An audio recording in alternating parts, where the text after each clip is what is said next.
ചടപടയെന്ന് റെഡിയായി നമ്മൾ വേഗം ഒരു യൂബറും പിടിച്ച് അതുകുട്ടിയും കൊണ്ട് നേരെ പോകുന്ന വഴിക്ക് മേഘ നോക്കിയപ്പോഴത്തേക്കും കൈലാസം പോലെ കേട്ടോ ഭയങ്കര ഭംഗിയൊക്കെയുണ്ട്. പെട്ടെന്ന് അത് വീഡിയോ എടുത്തു.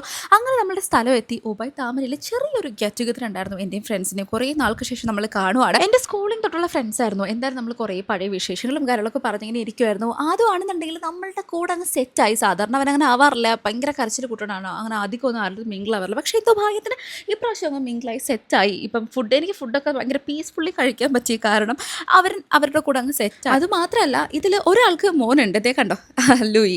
അപ്പം അവനെ കണ്ട് അവൻ്റെ കാഴ്ചകളൊക്കെ കണ്ടിട്ട് അത് കുട്ടി ചിരിയും കളിയൊക്കെ ആയിരുന്നു. കുറേ നാൾക്ക് ശേഷം നമ്മുടെ ഫ്രണ്ട്സിനെ കണ്ടപ്പോൾ പ്രത്യേക ഒരു സന്തോഷം. നമുക്ക് യൂഷ്വലി ഗേൾസിന് ഇങ്ങനത്തെ ഒരു ഓപ്പർച്യൂണിറ്റി അധികമൊന്നും കിട്ടാറില്ലല്ലോ. നമ്മൾ മാരീഡ് കല്യാണമൊക്കെ കഴിഞ്ഞ് കഴിയുമ്പോൾ പിന്നെ നമുക്ക് അങ്ങനെ അതിനുള്ളൊരു ചാൻസ് കിട്ടാറില്ല. എന്തോ കിട്ടിയപ്പോൾ ഭയങ്കര സന്തോഷം. പിന്നെ ഇതൊരു ട്വിസ്റ്റ് ആണ് കേട്ടോ. കൊച്ചുള്ളപ്പോൾ ആദ്യം നമ്മൾ പോയി കഴിഞ്ഞാൽ ഫീഡിംഗ് റൂം ഉണ്ടോ എന്നാണ് നമ്മൾ എവിടെയാണെങ്കിലും അന്വേഷിക്കുന്നത്. പക്ഷേ ഉബൈ താമരയിൽ വന്നിട്ട് എനിക്ക് ഫീഡ് ചെയ്യേണ്ട അവസ്ഥ വരുമെന്ന് വിചാരിച്ചില്ല. പക്ഷേ ഇവിടെ വന്നിട്ട് അതായിരുന്നു എൻ്റെ അവസ്ഥ. അവസാനം റൂം വരെ ഒരു തരേണ്ടി വന്നു.